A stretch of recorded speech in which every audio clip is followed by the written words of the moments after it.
রোডঘাট অনেক খারাপ ছিল, কিন্তু এখন রোডঘাট সব ভালো, পর্যটকদের আসা যাওয়ার জন্য ভালো হয়েছে।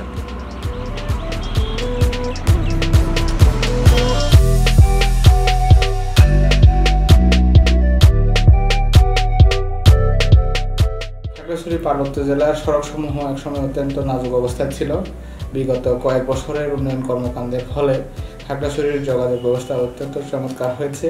অধিকাংশ সড়কের অবস্থা এখন অত্যন্ত ভালো, পর্যটকদের যাতায়াতের জন্য অত্যন্ত ভালো সড়ক যোগাযোগ রয়েছে।